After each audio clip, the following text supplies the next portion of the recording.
Stop me if you've heard this one, with the San Francisco 49ers lose to the Kansas City Chiefs, this time 28-18 in Week 7. What it means for the San Francisco 49ers, why can't they get over this specific hump, and what's next for the 49ers after this? There are some game balls to give out, though, in the loss. All that and more coming up on today's Locked On 49ers.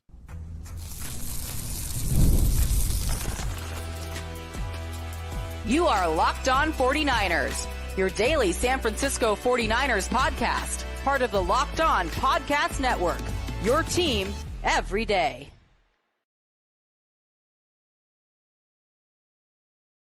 Peacock and Eric Crocker at BD Peacock at Crocky209. Thanks, everybody, for making us your first listen here on the Locked On Podcast Network, your team every day. We love our everydayers, and we love it when you are subscribed on YouTube or wherever you are listening to this podcast. Shout out to everybody jumping in live with this on our Rapid React episode here on YouTube. And to appreciate all the new listeners as well to Locked On 49ers. Make sure you are subscribed up here everywhere you find this pod. Today's episode of Locked On 49ers brought to you by Hillsdale College. Right now, go to hillsdale.edu/lockedon to enroll. There's no cost, and it's easy to get started. All right, Croc. Speaking of getting started, where do we get started with this game and the San Francisco 49ers loss again to the Kansas City Chiefs? I want to talk about the Kansas City Chiefs defense that I think is legitimately good.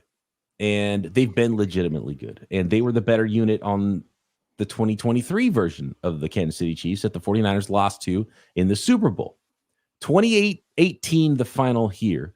The Chiefs actually scored more points offensively in this game than they did last year against the defensive coordinator that got fired in the Super Bowl. The 49ers scored fewer points than they did in the Super Bowl in regulation or in the Super Bowl in totality, right? In regulation. No, wait, what did the 49ers? Yeah, less points in regulation than the 49ers scored last year in the Super Bowl. So the difference was even bigger as far as the spread in points in this loss versus the Super Bowl loss. And in both games, I came away feeling, Croc, that while I think there's some things the defense could have done better, I came away disappointed with what Kyle Shanahan's offense was able to do against the Kansas City Chiefs. And this game even more so than the Super Bowl. Now, you can point to missing some weapons, but it just feels like maybe Kyle Shanahan's kryptonite is Steve Spagnuolo. That's the easiest conclusion I can come to. I think Kyle Shanahan has had a few different kryptonites this season. 49ers falling to 3-4. I don't think anyone saw this coming to fruition the way this season has started. And I think a big part of it is injuries. You talked about some of the guys that the 49ers are missing. I think coming into the game, probably having a heavy dose of Deebo Samuel on the menu, and then he's hurt, can't play in the game. So that hurt the 49ers. And then at some point in the second quarter, I believe it was, Brandon Ayuk, who had a really bad drop earlier in the game, actually makes a terrific catch where he's getting hit at the same time. And unfortunately, that hit took him out to where I don't know if Brandon Ayuk is going to return this season. So, when you talk about the job that Kansas City Chiefs did on the 49ers offense, it was there even prior to the Brandon Ayuk injury. It was tough sledding for the 49ers, but that definitely added insult to injury. Now you're forced to play some younger guys. You saw maybe a miscommunication, interception in there. The offensive line, I thought, started kind of getting their butts kicked a little bit once Spagnuolo was like, oh, you have to throw the ball to try to stay in this game? Okay, we're just going to pin our ears back and get to the quarterback. That made life tough, extremely difficult for Brock Purdy. So all the way around, the 49ers offense, while obviously not at full strength, they just got their ass kicked. And it was actually really tough to watch for most of this game. It was really tough to watch. At least at the beginning of the game, it felt like, okay, here's a defensive battle because the Chiefs offense wasn't able to get much going. The Niners offense wasn't able to get much going. And then the Chiefs offense started getting going a little bit. The Niners offense never really did get going. Even when Jordan Mason had a couple of nice runs, both of those runs called back due to penalties. And so you still have, 4 rushing yards on 4 carries, even though he had a couple of good runs. And Jordan Mason ended up putting together an okay game in the end and went over 50 yards. And I think that was one of the first times that the Chiefs have allowed a 50-yard rusher on the season. And it just goes to show how good that Chiefs defense is. But it seemed like they had an answer for everything. even when Ayuk was in the game, even when Debo was in the game for a very short time. Doing a good job on George Kittle. They had answers for everything. Guys seem to be covered up. And then I think one of the things we're seeing, which is a common thread in games where Brock Purdy struggles, it's not just a blitz that's beating Brock Purdy. But there is there's something that defenses are able to do to slow down Brock Purdy's process and not give him those immediate answers when there is a blitz or when there is pressure. And we saw Brian Flores and the Vikings do that to the 49ers earlier this year. And I think we've seen Spagnuolo do that multiple times and just do a good job of covering guys up behind the pressure, showing enough looks to where there's that little bit of hesitation for Brock Purdy. And it felt that way in this game as well. Did you see when Brock Purdy hit Dominique Puni in the back of the head with the ball? Yeah. I think that's why I knew it might be a rough day. Here's what Kansas City does to the 49ers, right? And we've seen other teams kind of do something similar to this. And you watch, I saw someone in the chat say, oh, this was Brock Purdy's worst game. Nope, I think 4 interceptions in the first half against the Baltimore Ravens was Brock Purdy's worst game. But obviously this was a disastrous game for different reasons. But one thing that the Kansas City Chiefs did a really good job of is, hey, we are going to take away the run. We're going to make your quarterback beat us. And not just your quarterback, we're going to make your receivers beat us too, because we're going to load the box, stop the run, and make your guys beat man coverage on the back end. And then when there's a lot of people kind of blaming some of this on Kyle Shanahan, or a lot of it on Kyle Shanahan, but where Kyle comes into play with all this is the lack of creativity in the passing game, which we talk about. The 49ers are a team that everything, the entire way that they're built is to play ahead.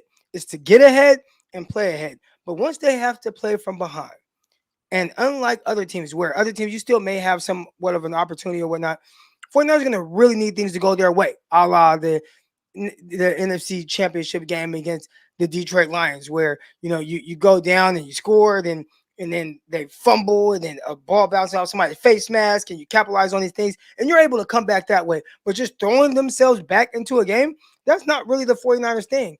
And a big part of it is their passing concepts that just suck. If you take away the run game or the option of a run, and they just have to drop back and throw, anybody you watch on television, they talk about just the lack of creativity with a lot of these concepts. So the 49ers kind of got into that type of a situation. You're down 3-14. Things aren't going well. They're taking away Jordan Mason in the run game.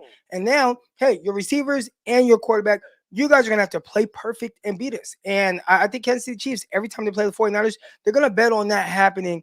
And they're going to bet on the outcome being very similar.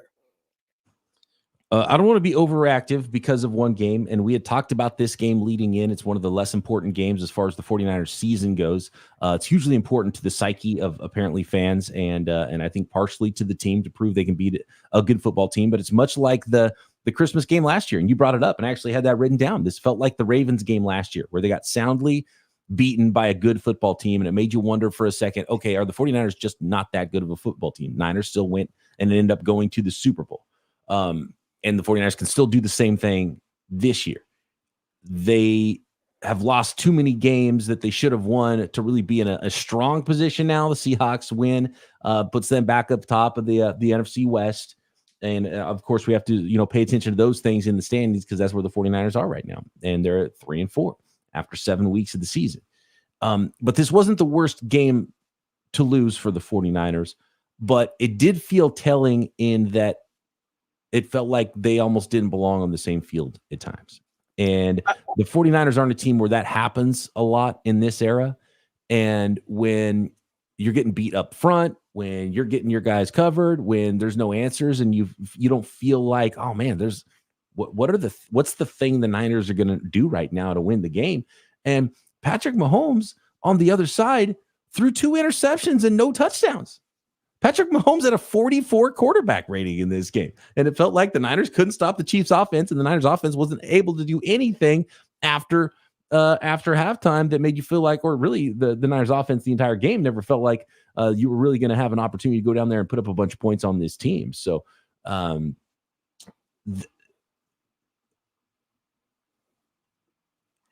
By the way, 0 touchdown passes, 5 interceptions combined between Brock Purdy and Patrick Mahomes in this game. And obviously the stats don't tell the whole story about any of that. It does tell a story about how the 49ers game went. But I don't even know what I'm saying anymore.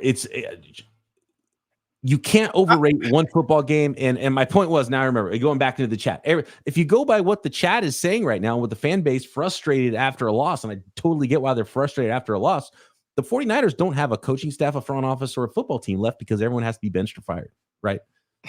So it's like you gotta lick your wounds and know that there's another game to be played next week against the Dallas Cowboys.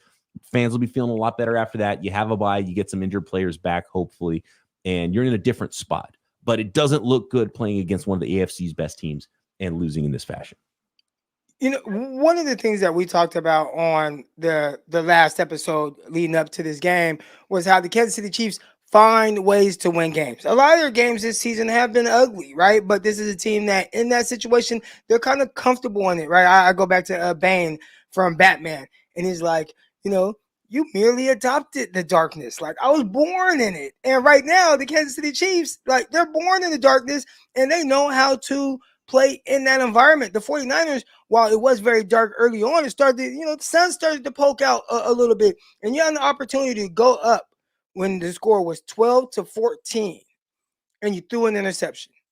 Now, man, was it just miscommunication between Brock Purdy and Ronnie Bell? Regardless, the result was you threw an interception with an opportunity in scoring position to take the lead. And then you double down and followed that up with another red zone interception, really a goal line interception. I'd say, a lot of this game is going to be talked about the injuries and whatnot. Kansas City Chiefs, they had to deal with injuries too. They lost Juju Smith-Schuster on top of, obviously, in the prior weeks, losing Rashae Wright. So, I mean, they're down weapons. They don't have their starting running back. They're down a lot as well. But championship team, they figure out how to win. And right now for the 49ers and Kyle Shanahan, it seems like they need things to be a little more just perfect for them. Even with your defense taking the ball away at the rate that they did, getting stops at midfield, picking off multiple passes. This is a game that Mahomes not playing great on paper. This is a game that the 49ers really should have dominated. And instead, you're walking away with a double-digit loss. And it really could have been worse if not for a garbage time touchdown. No doubt. If I told you before the game, hey, Croc, Patrick Mahomes is going to be 16 of 27 for 154 passing yards, not throw a touchdown, throw 2 interceptions, 44 quarterback rating, you'd be like, yep, I'll take it. Niners are going to win this by a couple scores. And in fact, it was the other way. The Chiefs won this one by a couple scores. We got to go further into this game. I do have at least one game ball to give out from a San Francisco 49ers loss to the Kansas City Chiefs, 28-18, and a whole lot more from Week 7 next.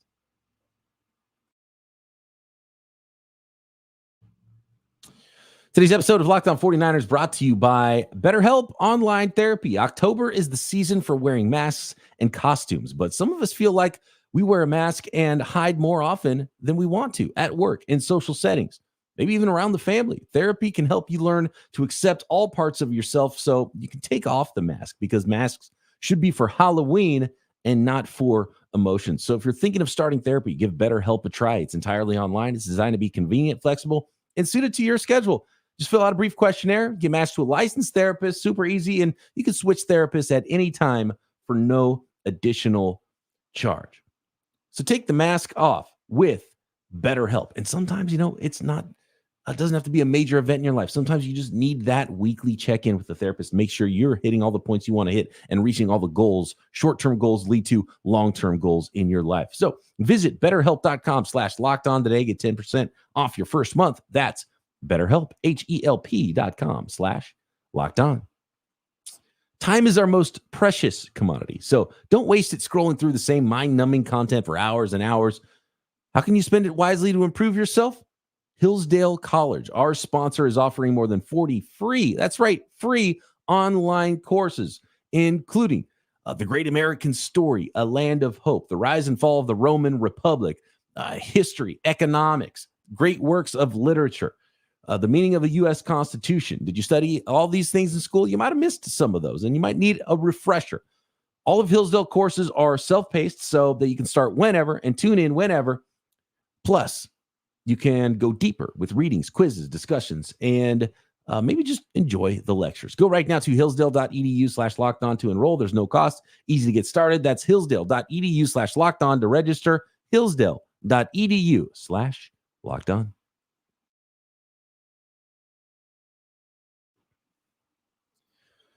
All right, Croc. I got to talk about one thing, and it's been driving me crazy a little bit. And it's less about the outcome of the game and more about how the game is covered and officiated. And I just get tired of everybody talking about Patrick Mahomes like he's some athletic marvel because he fakes going out of bounds and people stop chasing him. And then he just turns back upfield and keeps running. Like, we're going to see that 100 times. That Hillsdale ad read talks about, scrolling and that's all you're going to see is this. Oh, look at what a wizard Patrick Mahomes is. You got everybody to stop because they don't want to get penalized for hitting you when you're going out of bounds, but you don't go out of bounds. You turn upfield. Patrick Mahomes did some great things. He lowered the shoulder actually after that on Malcolm Mustafa, I think was much more impressive physical feat.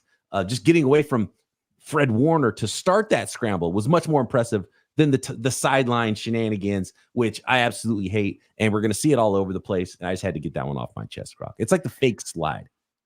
I was just going to say, if you guys go back a couple years, Pittsburgh quarterback with the little hands that wore the gloves. Kenny Pickett. Yeah. He faked a slide in the middle of a college game and then kept running. And the defense, obviously, they eased up. He ends up running in for a touchdown. And quickly, college football said, absolutely not. They outlawed it. Maybe the next week. It's like, if you even look like you're going to slide, they are calling you dead right there. And I think for quarterbacks, the moment they get within, a yard of the sideline, I think they should be down. I think it should be, all right, we got to blow this dead because the defense is getting penalized if they hit them. So it's a major disadvantage for defenders. I think it should be outlawed. I think the moment a quarterback gets within a yard of the sideline, and you gotta blow the whistle right there. And it almost has to be like a slide, right? Like right now, a quarterback, if he's running in the open field and wherever he starts his slide, he can jump in the air, getting ready for a slide. And I don't know, slide for 5 yards. It doesn't matter. They're going to mark it back where that slide started.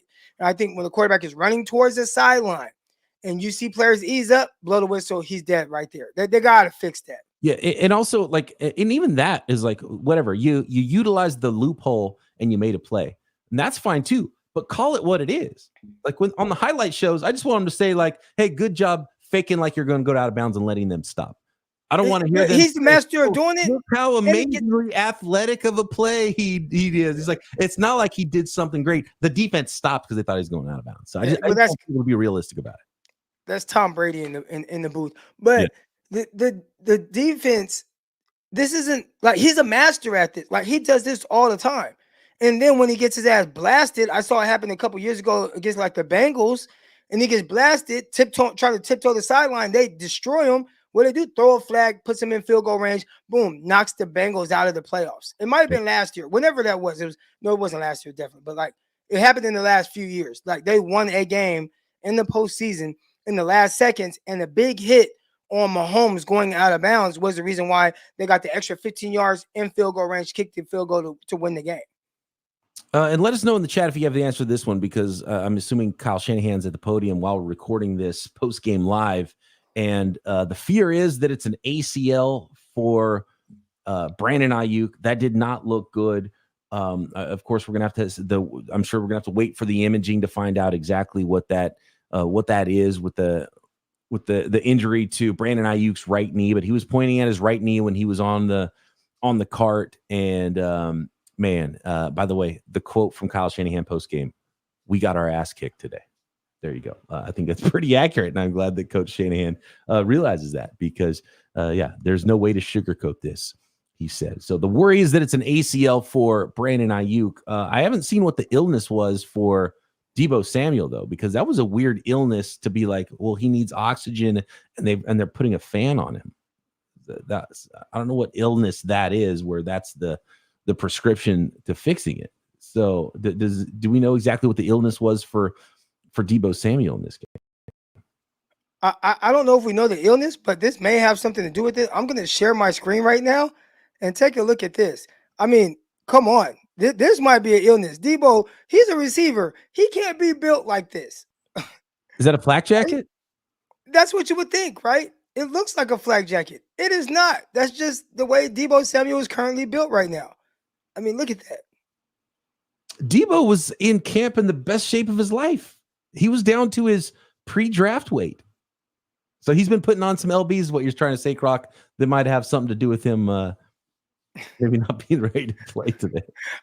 I don't think it helps. I don't think it helps. Oh, there might be something going around. My wife right now, we just drove back from Fresno. Hey, real quick, shout out to the everyday listener in Fresno. I'm watching my daughter play a basketball game, and I had a gentleman come up and say, "Hey, everyday listener, Croc, love the show." And my wife didn't think that my response was kind. And sometimes I'm kind of caught off guard when somebody just walks up, and they just like, "Hey, Croc, listen to the show." It kind of catches me off guard sometimes. But I apologize if I came off as rude.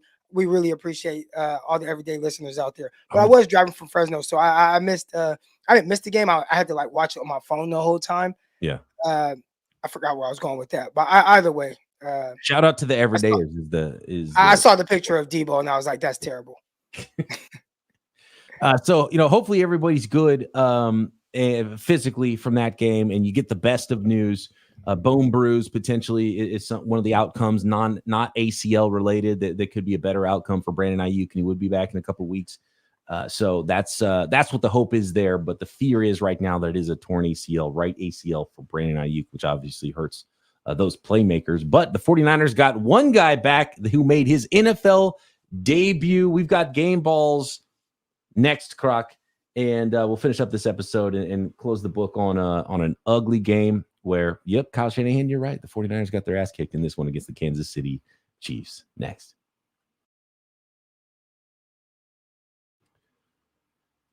Today's episode of Locked On 49ers brought to you by FanDuel, America's #1 sportsbook. NFL fans right now can start with a big return on FanDuel because when you sign up and get started with $200 in bonus bets guaranteed, and all you got to do is place your first $5 bet. That's right, $200 extra to play with guaranteed, and you don't even have to win on that first $5 bet at FanDuel. So you can bet on the 49ers. Maybe when that line drops a little bit for the Niners to win the Super Bowl after this type of a showing, that's the time to jump in if you believe the 49ers are going to bounce back and win this, and they've dug out a bigger holes to go to the Super Bowl in the past. Weekly lines, prop bets, every sport imaginable. You can find it all. The World Series, you can bet on it all at FanDuel, and you'll get started with $200 in bonus bets guaranteed when you place your first $5 bet for new customers at FanDuel. Just go to FanDuel.com or download the app. That's FanDuel.com.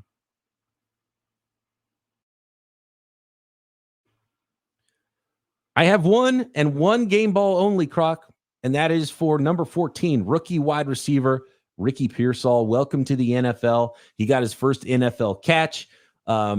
He was not a big factor in this football game, even though he took a number of snaps. He ended up with 3 catches for 21 yards, so not a bad showing. Targeted 5 times in this game, including that 2-pointer at the end of the game where he wasn't really even looking. So, obviously some work to do. And I don't think Kyle Shanahan wanted to have the number of snaps that Ricky Pearsall was playing out there, but he had to because guys were hurt. I don't think he wanted to have Ronnie Bell, number 10, out there for the snaps that he was playing, but he had to because of injuries.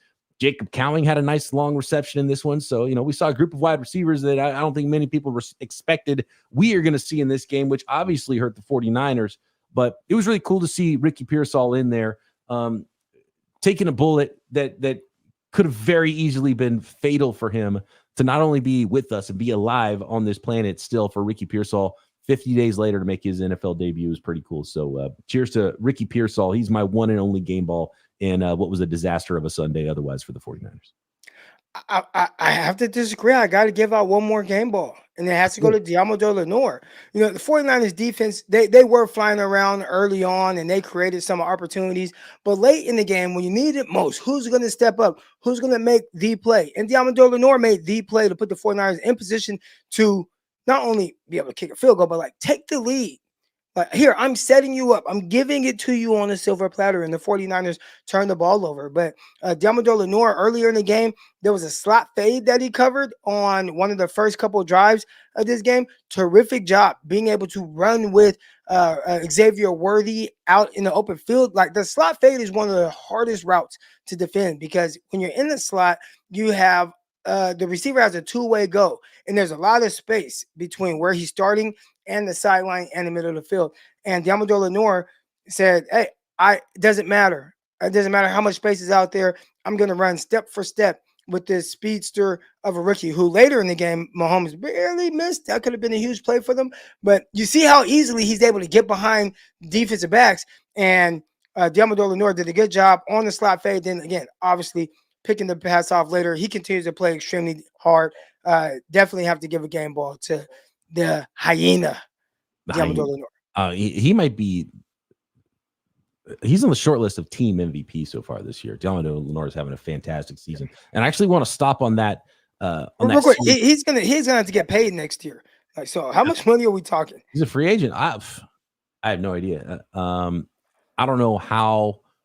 There's I don't know how the 49ers are going to keep divvying out big contracts, but other guys like Ward is gone if Demo stays, right? Demo's gone if Ward stays on a big contract. There's going to be a number of decisions the 49ers have to make, but Diamador Lenor is number one on the list.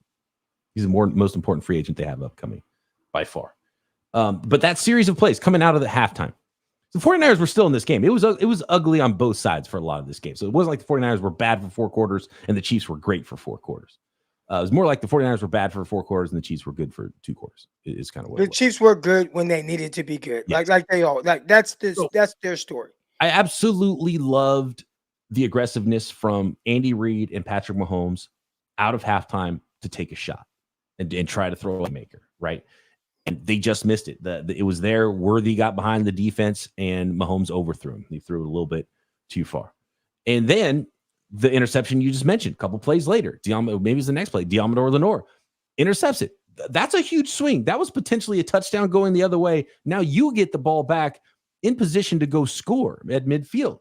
And so that was a massive play by Diamador Lenor. And then you mentioned a little bit earlier, one of Brock Purdy's 3 interceptions, and it killed that momentum that the 49ers had. The 49ers could have potentially had a 14-point swing in their favor there. And they threw that opportunity away to go win the game. That was the moment I thought, man, this is not going to happen for the 49ers. It's not going to be their day because they just can't get anything going. And whether it was Brock Purdy's fault or it was Ronnie Bell's fault for running the wrong route on that interception, that was a killer because that was a huge swing that the 49ers were able to, or were potentially able to put together and go take the lead in the game. And instead it was 14-12 at that point. And then the Chiefs, did all that they did after another Purdy interception and the Mahomes scramble and Ayuk knee injury and special teams. I mean, missed extra point, the long punt return, I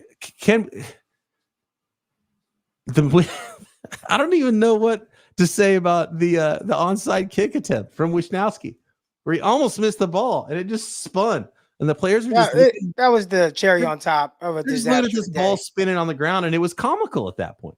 I think even the most hardened 49ers fan had to look at that and just laugh and probably just crack open another beer and turn off the TV. I think at that point, just seeing all the guys on special teams with their hands on their hips, watching a ball spinning around on the ground. It was ridiculous. It was disastrous. And like I said, that was the cherry on top. I said, this game's a joke. This team right now, you're bored. You're towing that line, and you got the Dallas Cowboys coming to town. You got to go beat them, but they're going to be very well rested. And that was one of the things, right? Kansas City Chiefs, they're coming off of a bye week. It's like, when 49ers had a mini bye week, they played on Thursday in Seattle. By Friday, you're back home, and you don't have to play until they play today. Well, you kind of wasted the mini bye. Then now you have to play Dallas Cowboys, who are coming off of an actual bye, and you're beat up. You may be without Ayuk. We'll see what happens with Deebo Samuel. I assume he'll be out there, but now you're going to have to play some of the younger guys, and Ricky Pearsall, he's going to be having, step up, because I'm pretty sure heading into this upcoming game, he's going to have a big role. Dallas Cowboys, they're going to try to mimic some of the things that the Kansas City Chiefs did against the 49ers.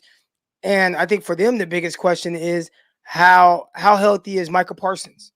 Is he out there? He's able to play? Because if he is, he's going to be looking at McKivitz like, let me eat this guy for lunch. The Cowboys aren't a walk in the park, and I think because 49ers have had a lot of success against them, everybody just chalks it up as a W. But right now, the 49ers are beat up. They're battered. And with the way this current roster is, with some of these injuries, unlike the Kansas City Chiefs, 49ers have not figured out a way to win these games, especially against any team that's kind of, a formidable opponent. Yeah, the 49ers haven't been able to make plays when they really needed to in some of these close games.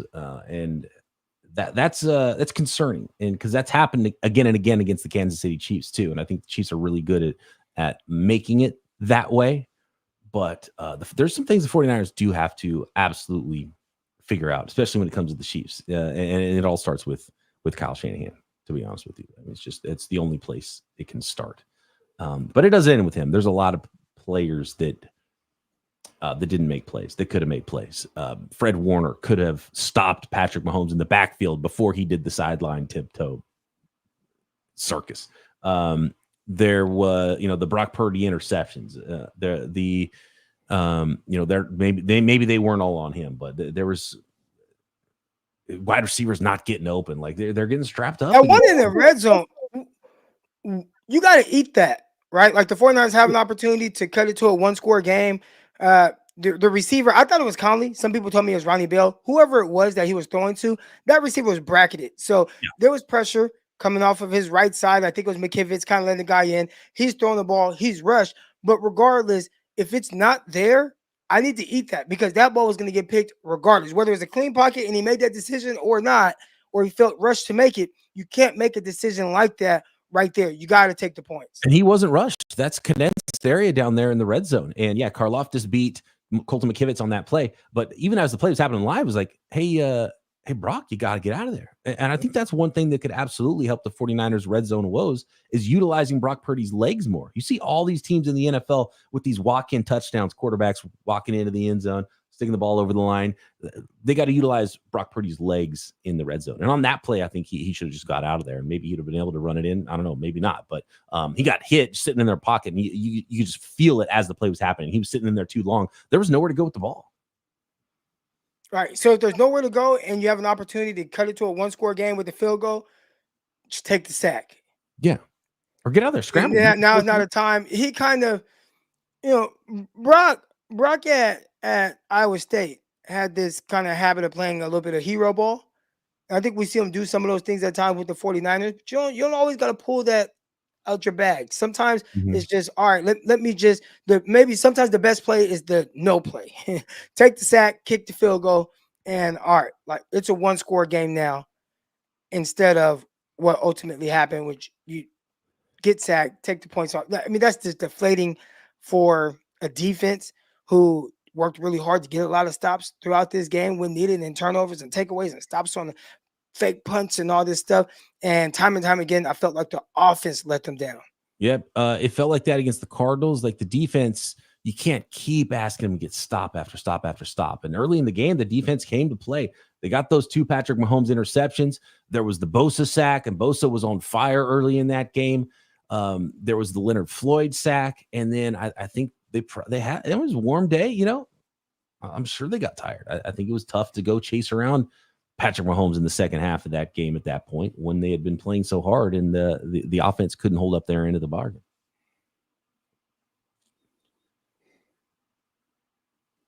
We're out of time here, Croc. There's a lot of folks in the chat with a lot of takes that I would love to address right now.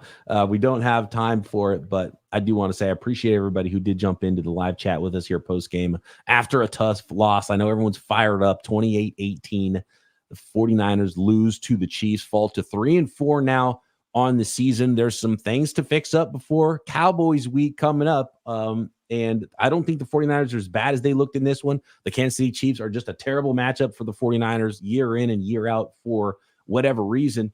They're going to have to get some things figured out, though, against any opponent, including the Dallas Cowboys. So we'll have all of that covered for you as the week goes on. Appreciate all the everydayers, all the new listeners here at Locked On 49ers as well. Make sure you are subscribed on YouTube and everywhere you get your podcast. More on this game and more looking ahead as well. We'll have some news about Brandon Ayuk and other injuries about the San Francisco 49ers as well coming up this week. So stay tuned and subscribe.